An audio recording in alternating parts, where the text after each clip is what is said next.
안녕하세요. 엄마 약방의 현고은 약사입니다. 대한민국의 모든 엄마들이 히어로가 되는 그날까지 엄마 약방이 함께합니다. 자, 술자리들 많아지시지 않았나요? 저희 신랑도 하루가 멀다 하고 요즘에 술을 마시고 와서 저랑 트러블이 있기도 한데요. 자, 오늘은요, 술 마실 때 먹으면 안 되는 약에 대해서 알아보도록 하겠습니다. 기껏 영양제도 챙겨 먹고 내 몸 관리를 한다고 하는데 음주를 하시고 난 다음에 잘못된 약을 먹게 되면은요, 오히려 더 안 좋은 결과를 유발할 수 있겠죠. 그래서 술 마시고 먹으면 안 되는 약에 대해서 한번 알아볼 테니까요. 끝까지 시청해 주세요. 많은 분들이 아시는 분들도 있으시더라고요. 술을 마시고 나서 먹으면 안 되는 약 중에 제일 유명한 건 아세트아미노펜입니다. 자, 타이레놀로 많이 알려져 있죠. 이 아세트아미노펜은요, 우리가 먹고 나서 간에서 분해가 되는데요. 간에서 분해가 될 때 글루타치온이라는 물질이 필요해집니다. 근데 만약에 이 글루타치온이라는 물질이 너무 적게 되면은요, 타이레놀을 분해했던 어떤 물질이 독성 물질이 돼서 간에 안 좋은 영향을 끼치게 됩니다. 그렇기 때문에 글루타치온이 굉장히 중요한데요. 근데 술과 글루타치온, 타이레놀이 무슨 상관이야? 라고 생각하시겠죠? 자, 우리가 술을 먹고 나면은요, 이 알코올을 분해할 때에도 글루타치온을 사용하게 됩니다. 그래서요, 술을 마시고 난 다음에 타이레놀을 먹으면 우리 몸은 술을 분해할 때도 글루타치온을 쓰고 타이레놀을 분해할 때도 글루타치온을 쓰게 되기 때문에 글루타치온이 부족한 상태가 되면은요, 타이레놀이 충분히 분해되지 못해서 독성 물질이 만들어지게 되면 간 손상이 유발됩니다. 그래서 타이레놀도 너무 많이 먹게 되면 우리 몸에 글루타치온이 부족하게 돼서 독성 물질이 만들어질까 봐 하루에 4,000ml 이상 복용하지 말라고 하는 거거든요. 자, 그래서요, 나는 술을 마셨어. 그럼 타이레놀 언제까지 먹으면 안 되는 거야? 궁금하시죠? 자, 보통 8시간 정도 생각하시면 됩니다. 타이레놀 같은 경우가요, 우리 몸에서 작용하는 작용 시간이 좀 짧기는 하거든요. 그래서 술을 마시기 전 한 8시간 정도는 타이레놀 안 드시는 게 좋고, 술 마시고 나서도 한 8시간 정도는 타이레놀을 안 드시는 게 좋고요.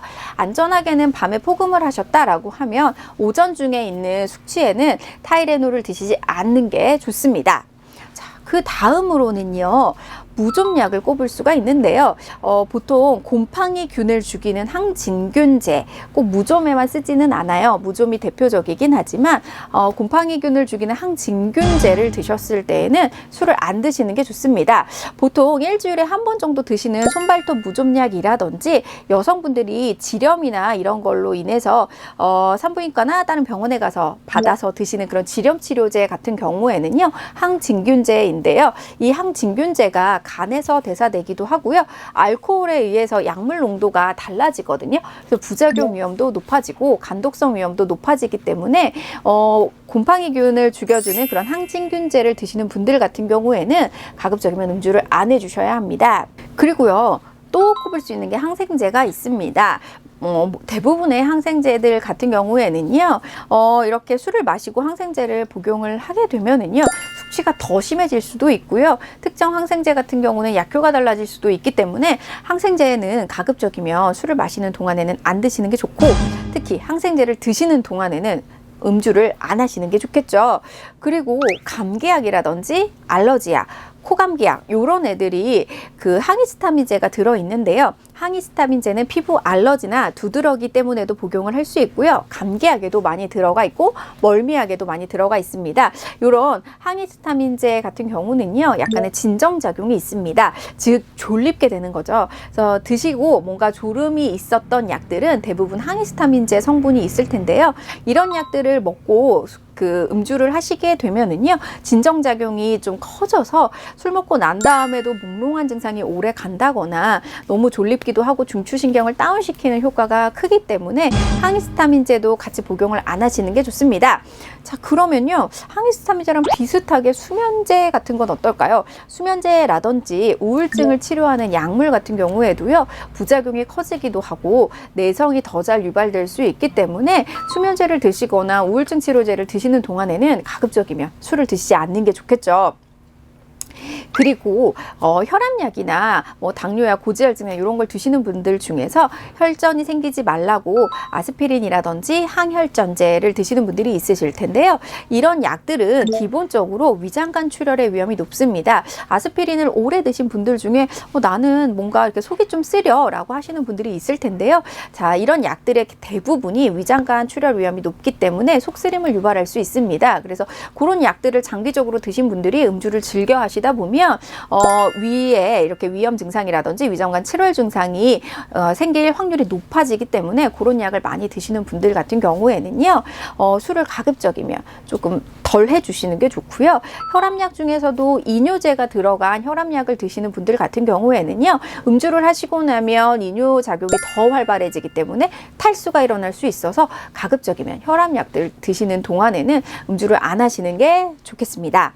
당뇨약도요, 저혈당 부작용이 없는 안전한 약들도 있지만 당 조절이 좀 잘 안 되시는 분들 같은 경우에는요, 음주를 하시고 나면 알코올성 저혈당이 오기도 합니다. 그래서 오히려 저혈당이 온다거나 이렇게 돼서 당 조절이 좀 잘 안 될 수도 있고요. 그렇기 때문에 당뇨약 드시는 분들도 특히 혈당 조절이 잘 안 되신다라고 하시면 음주는 가급적이면 피해 주시는 게 좋겠습니다.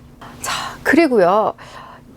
우리나라가 유명한 게 뭐 있을까요? 한강에서 치킨과 맥주, 치맥 너무 좋잖아요. 이런 치맥을 하시는 분들, 통풍이 있을 때 치킨에 맥주 안 되죠. 그러면 소주는 괜찮아? 이렇게 물어보신 아버님들이 있는데요. 통풍 치료제를 드시는 분들은 소주도 좋지 않습니다.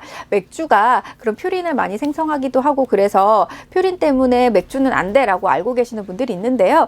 알코올 자체가 소주, 맥주, 위스키, 브랜디, 막걸리 다 되지 않습니다. 알코올 자체가요, 요산을 좀 많이 생성하게 하고요. 요산의 배출 능력을 좀 떨어뜨리기 때문에 급성 통풍이 올 수도 있어서 통풍 치료제를 드시는 분들은 통풍 자체를 위해서도 이 알코올 섭취는 절대 안 된다는 거 좀 기억해 주시면 좋겠습니다.